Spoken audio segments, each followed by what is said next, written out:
Hello and welcome back to the Monsters of Monster Hunter Double Cross, where today we are taking on Redhelm Arzuros. And just like with the Lagambi, it's got a few things going on. There's two bears and one friend in between. Now, we need to eat.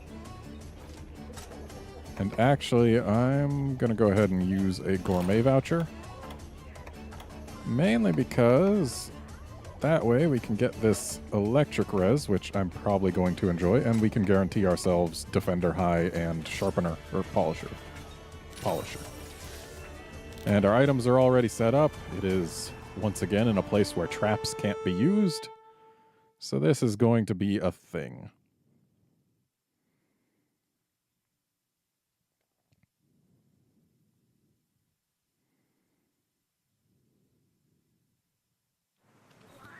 A little awkward having it be here. In fact, it's a little awkward having anything but a Matsu be here for a reason that I'm going to go into in just a moment. You see, look at the weather down here. It's all red and billowy clouds and super rainy and all sorts of just nastiness going on. And the same's true up here. But the thing is, when you defeat an Amatsu here, the weather changes. So the weather here is tied specifically to whether or not there's an Amatsu. So clearly there must be an Amatsu here, but where is it? I don't see it. I just see this bear. Is this a weather bear? If it is, then just, wow. Weather bears. And I sincerely hope I manage to succeed on this quest, because then we'll get to see whether or not the weather changes just upon quest completion here. And if it does, I think that would probably be even more amusing, because then it would be pretty much guaranteed to be a weather bear.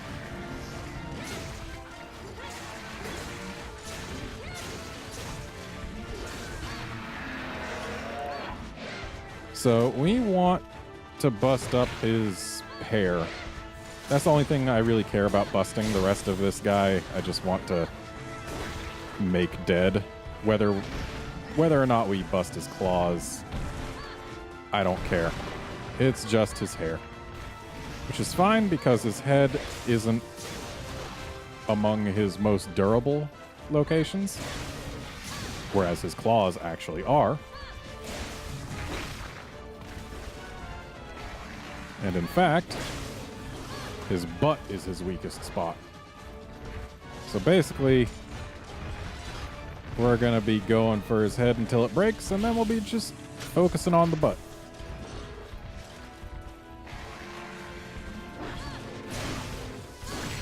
Ow. Unfortunately, I do have my doubts that we'll bring him down before the Rajang shows up. Mainly because we're just one person, and this bear doesn't exactly have a small amount of HP. And once the Rajang shows up, things will get a little hairy. And not just because everything we'll be fighting will have hair.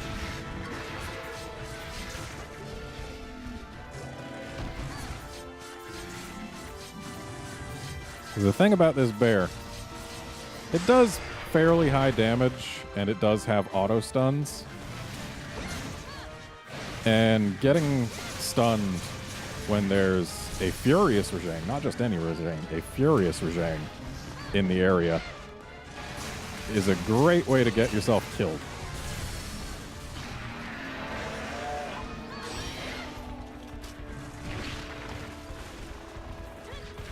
Though thankfully most of this guy's attacks are relatively low damage. And if this is anything like the Lagambi quest, as soon as we kill this guy, it's just us and the Rajang. Until the Rajang dies, at which point we'll get bear number 2. And if that happens, I think I can probably deal with it. Thanks for the herb horn there, cat. I may complain, but herb horns are all that that particular cat can give.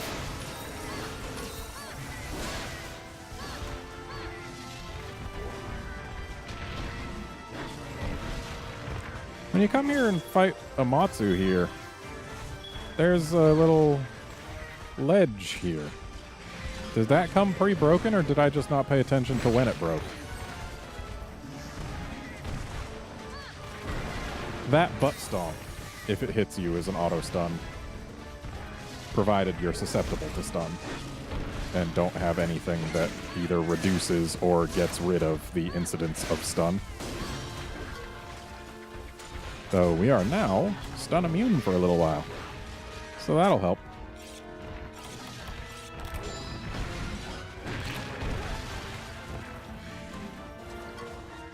I just keep looking towards the middle because I'm pretty sure that's where the Jang will spawn.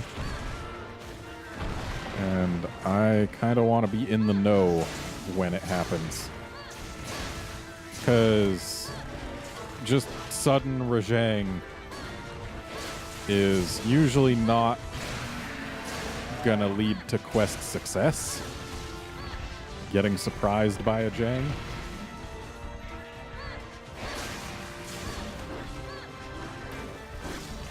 And, like, I'm really going to want to kill this bear as soon as possible, like, even after the Jang shows up, but part of me feels like that's a bad idea, because the Jang does have higher average damage output,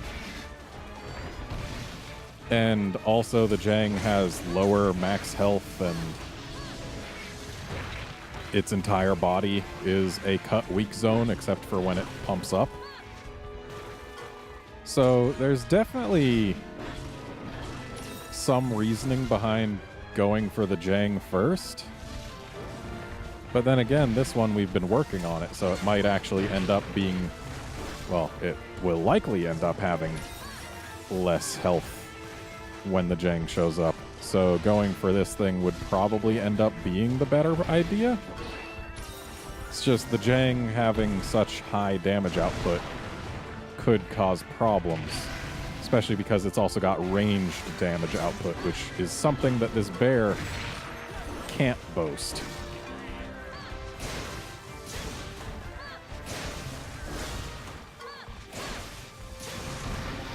Yeah, this bear is just pure melee. And Jang is here. Thankfully, it's not looking at us. Hopefully that remains the case for, like, ever. That'd be great. If it just stays over there minding its own business, then we will be fine. And I mean, there's a decent chance that it won't notice us, because unlike Joe, it doesn't move very quickly when out of combat. So as long as we just stay over in this corner, which is actually a pretty dangerous prospect, considering that means that we're up against a wall, removing places to dodge while fighting this bear. Stop that. So many hugs. I don't need all these hugs. We're gonna get hugged to death. Yeah.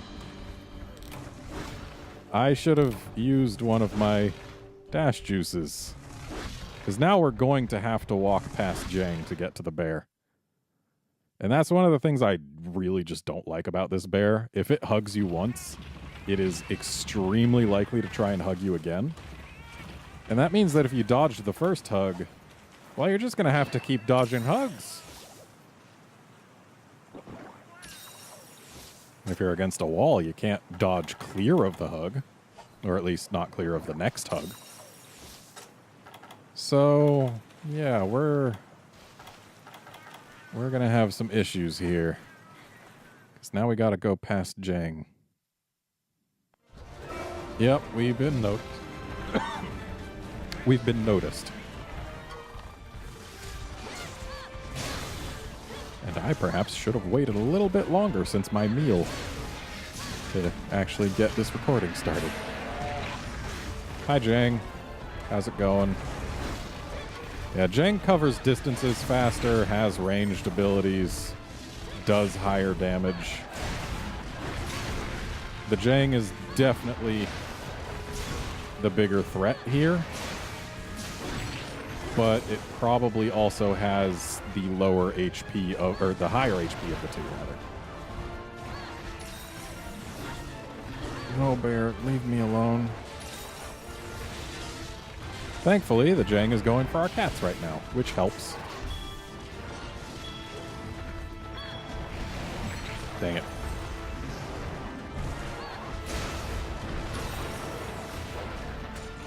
Well, as long as we can avoid enraging the Jang, then its damage output won't be incredible. So basically, we're just going to have to focus on the bear. We were able to kill the Lagombi when fighting the Lagombi and Savage Joe without enraging the Joe. So I imagine we might be able to do the same to Jang. Ow. Go on like Joe, the Jang won't be getting tired all the time. But then again, when Savage Joe gets tired, it doesn't change its actions for the most part. Oh, hi. Oh no. Oh. I'm not entirely sure why we got put down, but I am not complaining. I need health, though. Need it quite badly. And that's precisely why we've got these. Because when we're alone with both of them, and we need health, then using a Farcaster is really the best thing to do. And apparently we've also got a supply Farcaster that I should have used. And there's no bed. Because of course there's no bed. But at least I've got health. I can grab this. Now I should keep my cursor on these, just in case the Jang grabs us, because that thing can really just squeeze the life out of you. Oh! Okay, well, it's not angry, it just has pumped up fists. Which is a problem in its own right.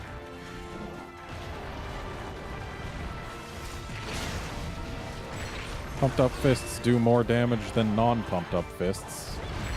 Ow. You just had to jump backward before slamming down, didn't you? Thanks, cat. That's really going to help. I mean, that's kind of going to help. Maybe a little bit. Okay, we need this bear gone, and we need it gone, like, yesterday. Ow. Jumped a little too late to actually jump off his hug. Getting affected by that roar isn't going to help us. Ow. Getting punched by the Jang isn't going to help us, like, even less. Ow. Thanks, Defender.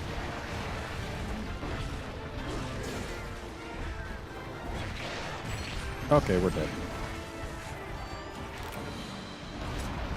Thankfully, we have one more cart allowed.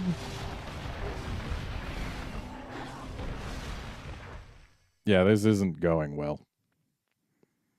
And we're not even going to be out of the woods once the Jang is down. Well, once the Jang is down, we will basically be out of the woods. Like, if I don't get caught against a wall or with super ultra low stamina, the bear can't do much to me. But once the bear is down, we still have to deal with the Jang, and Jang can very much do things to me.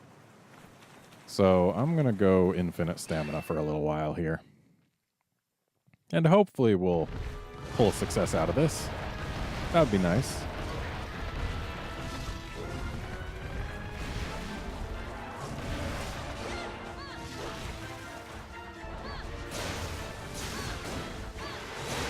We haven't even... Oh. I was going to say we haven't even broken the bear's hair, so it's probably going to be a while before it dies. But then it died as I was trying to say that.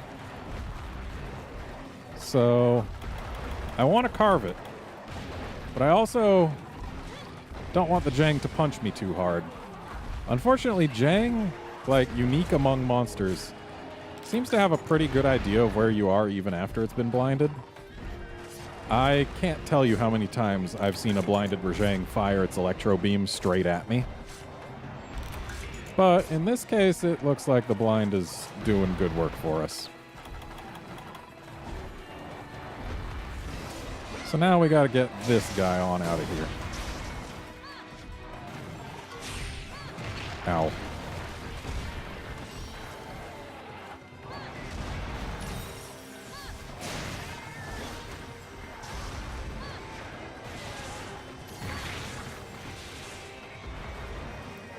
All right, buddy. Okay, I guess I was just a little too far there.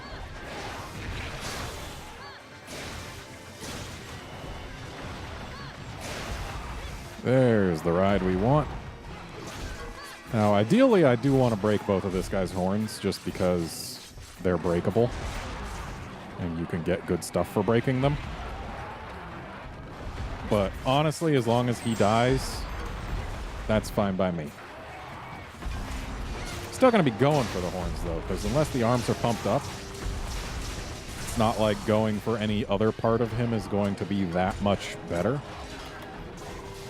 If the arms are pumped up, going for the horns isn't exactly the greatest plan, because then you got to actually risk occasionally hitting the arms instead of the horns.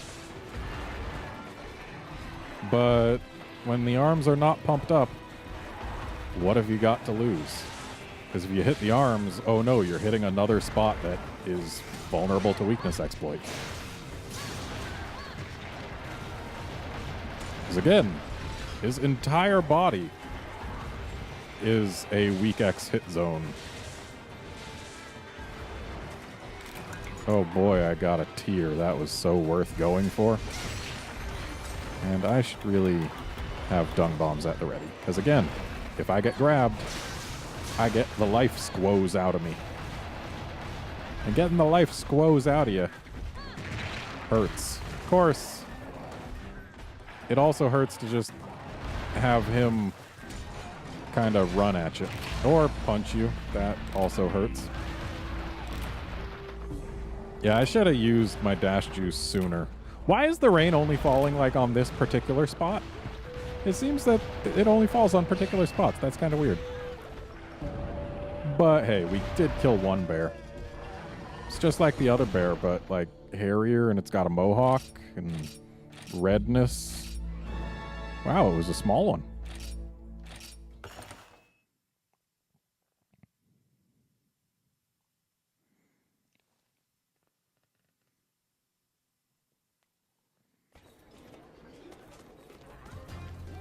Well, that's it for this episode. Join us next time when we take care of a Congalala. See you then, friends.